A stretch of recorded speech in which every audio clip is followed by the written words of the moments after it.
Madam coffee. What nonsense. ನಾನು ನಿನ್ಗೆ ಹೇಳಿದ್ದೇನು 9 ಗಂಟೆ ಒಳಗಡೆ ಹೂ ಬರಬೇಕು ಅಂತ. ವಾಟ್ ಇಸ್ ದ ಟೈಮ್ ನಾವು? 9:10. ಕಾಫಿ ಸಪ್ಲೈ ಮಾಡಕ್ಕೆ ಬಂದಿದ್ಯಾ ಈಗ? ಮೇಡಮ್ ನಿಮಗೆ ಹೇಳಲೇ ಇಲ್ವಾ? 9 ಗಂಟೆಗೆ 10 ನಿಮಿಷ ಇರೋ ಹಾಗೇನೆ ಹೂ ಬಂದಿದೆ. ನಿಮ್ಮ ಟ್ರಕ್ನಲ್ಲಿ ಫಸ್ಟ್ ಲೋಡ್ ಆಗಿರೋದೇನೆ ನಾವು ತಂದಿರೋ ಹೂವು. ನೀವಿನ್ನೂ ನೋಡಿಲ್ಲ ಅಂದರೆ ಹೇಗೆ?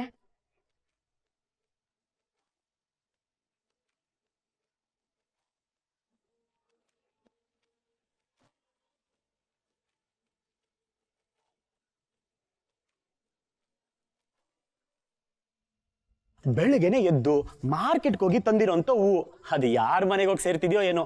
ಪುಣ್ಯ ಮಾಡಿದ್ಯಾ ನೀನು.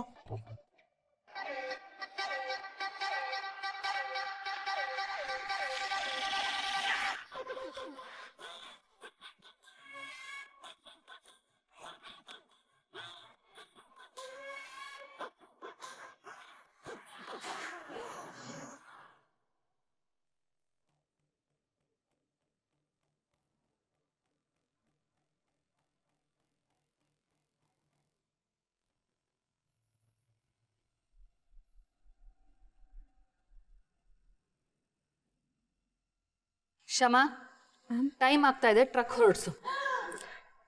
Okay ma'am.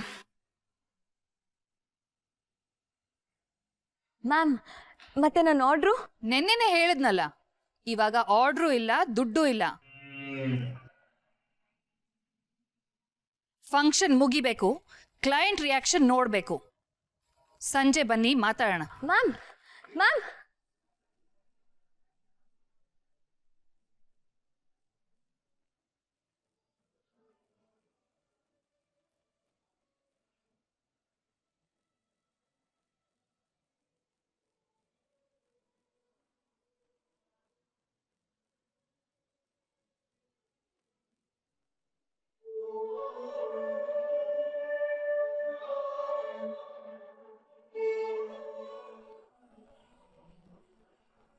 ಇರೋ ಬರೋ ಸೇವಿಂಗ್ಸ್ನೆಲ್ಲ ತಂದು ಇದಕ್ಕೆ ಕೊಟ್ಬಿಟ್ನಲ್ಲಪ್ಪ. ಈಗ ಇವ್ರು ಬೇರೆ ದುಡ್ಡು ಕೊಡಲ್ಲ ಅಂತಿದ್ದಾರೆ.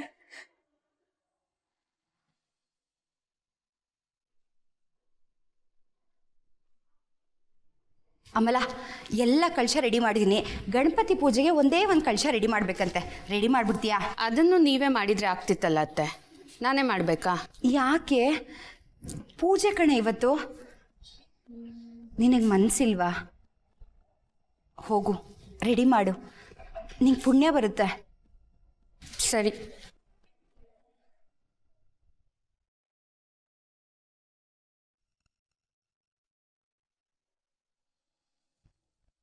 ಈಗ ಏನ್ರಿ ಮಾಡೋದು? ಟೀ ಕುಡಿತೀರಾ? ಟೀ ಕುಡಿತೀರಾ? ಹಾ, ಇದು ಗ್ರೀನ್ ಟೀ ಬೇಕಾ ನಿಮ್ಗೆ? ಯಾಕೆ? ಹಾಲು ಹಾಕಿರೋ ಟೀ ಕುಡಿದ್ರೆ ಗಂಟ್ಲಲ್ಲಿ ಇಳಿಯಲ್ವಾ? ಹಾ, ಓಕೆ ಪರವಾಗಿಲ್ಲ.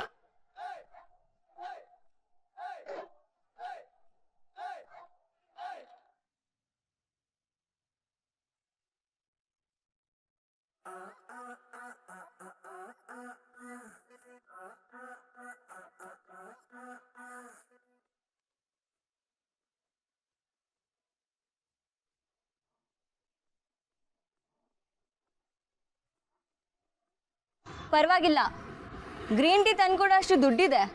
ಇದು ಗಂಟ್ಲಲ್ಲಿ ಇಳಿಲಿಲ್ಲ ಅಂದರೆ ಗ್ರೀನ್ ಟೀ ತಂದ್ಕೊಡ್ತೀನಿ. ಇದೆಲ್ಲ ಡವ್ ಬೇಡ, ನಾನು ಸುಮ್ಮನೆ ಕೇಳಿದ್ದು ಅಷ್ಟೆ.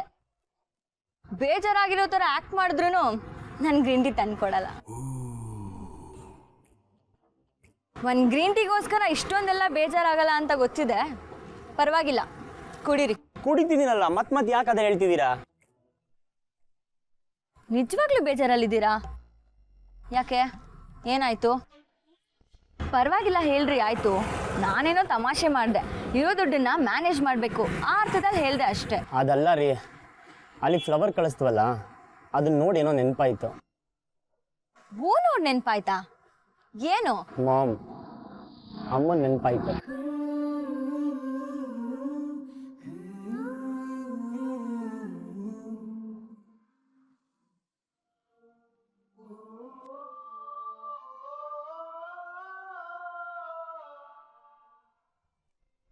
ಯಾಕತ್ಗೆ ಅಳ್ತಾ ಇದ್ದೀರಾ? ಈ ಹೂ ನೆನಪಿದೆಯಾ ದಾಕ್ಷಾಯಣಿ ನಿಂಗೆ? ನಂಗೆ ತುಂಬ ಇಷ್ಟವಾದ ಹೂ. ಪ್ರತಿ ಸತಿ ಈ ಹೂನ ದೇವ್ರ ಪೂಜೆಗೆ ಇಡುವಾಗಲೂ ರಾಜ್ ಇದ್ರ ಬಗ್ಗೆನೇ ಮಾತಾಡೋನು. ಒಂದ್ಸತಿ ಅವನೇ ಈ ಹೂನ ತಂದ್ಕೊಟ್ಟು ನನಗೆ ಸರ್ಪ್ರೈಸ್ ಕೊಟ್ಟಿದ್ದ. ಹ್ಞೂ ಅದಕ್ಕೆ ನೆನಪಿದೆ. ಇವತ್ತು ನನ್ನ ಮಗನೇ ಮನೇಲಿಲ್ಲ. ಇದ್ದಿದ್ರೆ ಮಾಮ್ ಸರ್ಪ್ರೈಸ್ ಅಂತ ಅವನೇ ಈ ಹೂ ತಂದು ಕೊಟ್ಟಿರೋನು. ಆ ಭಗವಂತನ ಮನಸ್ಸಲ್ಲಿ ಅದೇನು ನಡೀತಾ ಇದೆಯೋ ನನಗಂತೂ ಅರ್ಥ ಆಗ್ತಾ ಇಲ್ಲ.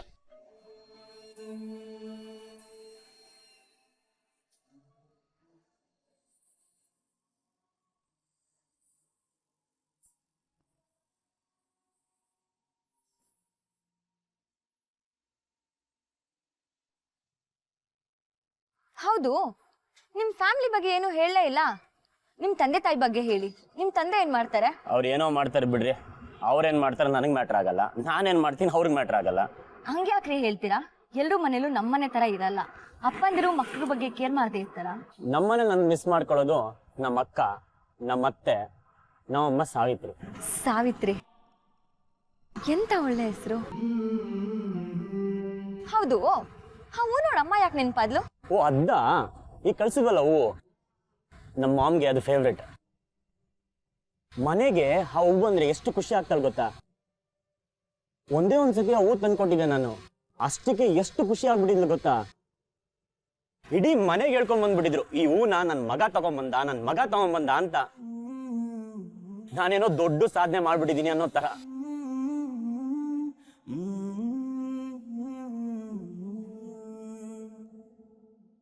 ಅವತ್ತು ಇಗ್ನೋರ್ ಮಾಡ್ಬಿಟ್ಟೆ. ಇಷ್ಟು ಚಿಕ್ಕ ವಿಷಯಕ್ಕೆ ಇಷ್ಟೊಂದು ಡ್ರಾಮ್ಯಾಟಿಕ್ ಸೀನ್ ಕ್ರಿಯೇಟ್ ಮಾಡೋಂಥ ಅವಶ್ಯಕತೆ ಇತ್ತಾ ಅಂತ.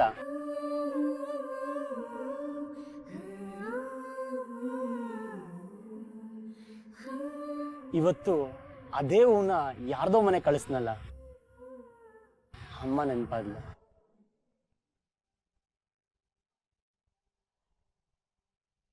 ಮಾಮ್ಗೆ ಇನ್ನೂ ಜಾಸ್ತಿ ಸಲ ಆ ಫ್ಲವರ್ಸ್ನ ತಂದ್ಕೊಡ್ಬೇಕಾಗಿತ್ತು.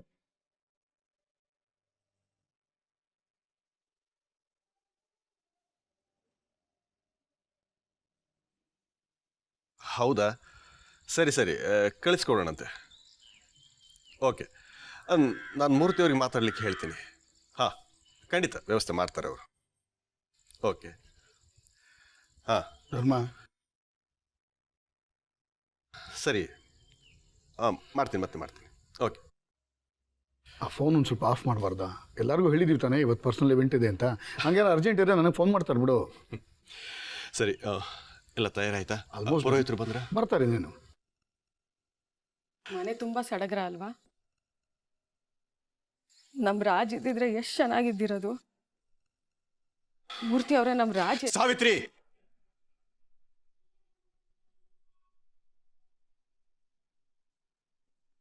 ಪದೇ ಪದೇ ಸುಶಾಂತ್ ಹೆಸರು ಎತ್ಬೇಡ ಅಂತ ಎಷ್ಟು ಸಲ ಹೇಳೋದು ನಿನಗೆ?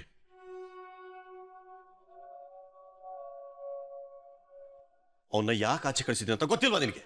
ಹಾಗಲ್ಲ ರೀ, ಇವಾಗ ಎಲ್ಲ ಒಂದು ಮಟ್ಟಕ್ಕೆ ಬಗೆಹರಿತಾ ಇದೆಯಲ್ವಾ? ಇವಾಗ ಅವನಿಗೂ ಬುದ್ಧಿ ಬಂದಿರುತ್ತೆ, ಎಲ್ಲ ಅರ್ಥ ಆಗಿರುತ್ತೆ.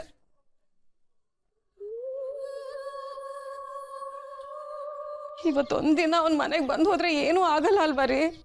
ಏನ್ ತಮಾಷೆ ಮಾಡ್ತಿದ್ಯಾ ನೀನು? ಅವ್ನು ಮಾಡಿರೋ ತಪ್ಪೇನು ಅಂತ ನಿನಗಿನ್ನೂ ಅರ್ಥ ಆಗ್ತಿಲ್ವಾ? ಅಲ್ಲ, ಈಗಲೂ ಇನ್ನು ನೀನು ಅವನ್ನೇ ವಹಿಸ್ಕೊಂಡು ಮಾತಾಡ್ತಿದ್ಯಲ್ಲ. ವಹಿಸ್ಕೊಳ್ದೆ ಇನ್ನೇನ್ರಿ? ತಾಯಿ ಕಷ್ಟ ನಿಮಗೆ ಎಲ್ಲ ಅರ್ಥ ಆಗುತ್ತೆ. ಇರೋ ಒಬ್ಬ ಮಗ ಮನೇಲಿಲ್ಲ ಅಂದಮೇಲೆ ಯಾವ ಪೂಜೆ ಮಾಡಿ ಏನು ಪ್ರಯೋಜನ ರೀ? ಅವನು ನನಗೂ ಮಗನೇ.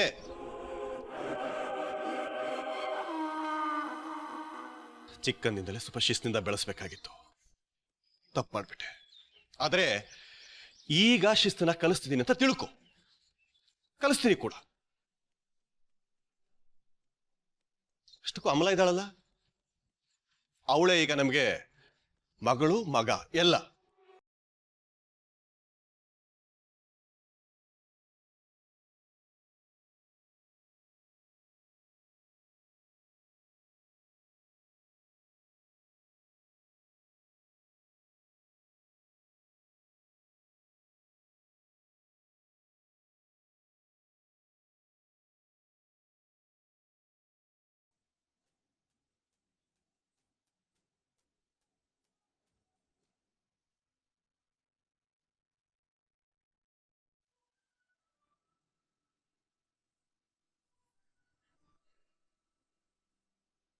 ಹೌದು, ನೀವು ನಿಮ್ಮ ಮಮ್ಮಿ ಬಗ್ಗೆ ಹೇಳಿ.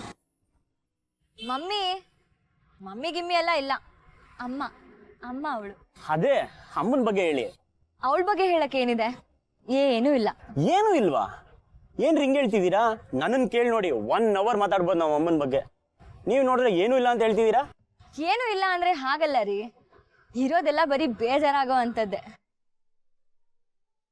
ಪಾಪ ಜೀವ ರೀ ಅವಳು. ಹೇಳಕ್ ಹೋದ್ರೆ ಸುಮ್ಮನೆ ನನಗೆ ಬೇಜಾರಾಗುತ್ತೆ. ಹೇಳ್ತಾ ಹೇಳ್ತಾ ನನ್ನ ಮೈಯೆಲ್ಲ ಉರಿಯುತ್ತೆ. ಬೇಜಾರಾಗತ್ತೆ ಅಂತೀರಾ, ಕೋಪನೂ ಬರತ್ತೆ ಅಂತೀರಾ. ಅಲ್ವಾ ಮತ್ತೆ? ಕೋಪ ಬರೋದು ಯಾವಾಗ? ಕೈಲಾಗದೆ ಇದ್ದಾಗ. ಅವಳ ಕಷ್ಟ ನೋಡೋಕ್ಕಾಗಲ್ಲ. ಒಂದು ಕಡೆ ನನ್ನ ಬಿಟ್ಕೊಡಕ್ಕೂ ಆಗಲ್ಲ, ಇನ್ನೊಂದು ಕಡೆ ಆ ಮಹೇಶರ್ನ ಸಹಿಸ್ಕೊಳಕ್ಕೂ ಆಗಲ್ಲ. ನಿಮ್ಮ ಬಗ್ಗೆ ಹೇಳ್ತಿದ್ದೀರಾ ಇಲ್ಲ ನಿಮ್ಮ ತಾಯಿ ಬಗ್ಗೆ ಹೇಳ್ತಿದ್ದೀರಾ? ಅಂದ್ರೆ ನಿಮಗೂ ಅಷ್ಟೇ ಅಲ್ವಾ? ಅಮ್ಮನ್ನು ಬಿಡಕ್ಕಾಗ್ತಿಲ್ಲ, ಮಹೇಶರ್ನು ಸಹಿಸ್ಕೊಳಕ್ಕಾಗ್ತಿಲ್ಲ. ಆದ್ರೆ ಏನ್ ಮಾಡೋದು? ಅಮ್ಮಂಗೆ ಕೋಪನೇ ಬರಲ್ವಲ್ಲ. ನಾನೇ ಆಗಿದ್ರೆ ಇಷ್ಟೊತ್ತಿಗೆಲ್ಲಾನು ಬಿಡಿಸ್ಕೊಂಡು ಬಂದ್ಬಿಡ್ತಿದ್ದೆ. ಅವಳದೇನೋ ಇನ್ನೂ ಸಹಿಸ್ಕೊಂಡಿದ್ದಾಳೆ. ಮಹೇಶರು ಬಿಡಿ, ಅವಳು ಯಾಕೆ ಇನ್ನೂ ಎಲ್ಲನೂ ಸಹಿಸ್ಕೊಂಡಿದ್ದಾಳೆ ಅಂತಲೂ ಗೊತ್ತು. ಅವಳ ಕಷ್ಟ ಇಷ್ಟು ಬೇಗ ಮುಗಿಯಲ್ಲ ಅಂತಲೂ ಗೊತ್ತು. ಅದಕ್ಕೆ ಒಂದೊಂದ್ಸಾರಿ ಅಯ್ಯೋ ಅನಿಸುತ್ತೆ. ಆದರೆ ಮಹೇಶರ್ ಏನೇ ಮಾಡಿದ್ರು ಸುಮ್ಮನಿರ್ತಾಳಲ್ಲ. ಏನಾದರೂ ಮಾತಾಡಬೇಕು ತಾನೆ. ಹೆಂಡತಿ ರಂಪ ಮಾಡಿದ್ರೆ ಯಾವ ಗಂಡ ಮಾತು ಕೇಳಲ್ಲ ರೀ? ಗಂಡ ತನ್ನ ಮಾತು ಕೇಳೋ ಹಾಗೆ ಮಾಡ್ತಿಲ್ವಲ್ಲ ಅವಳು. ಅದಕ್ಕೆ ಕೋಪ ಬರುತ್ತೆ ಅವಳ ಮೇಲೆ. ಓ, ಮದುವೆ ಆದ್ಮೇಲೆ ಗಲಾಟೆ ಮಾಡೇ ನೀವು ಗಂಡ ನಿಮ್ಮ ಮಾತು ಕೇಳೋ ಥರ ಮಾಡ್ತೀರಲ್ಲ?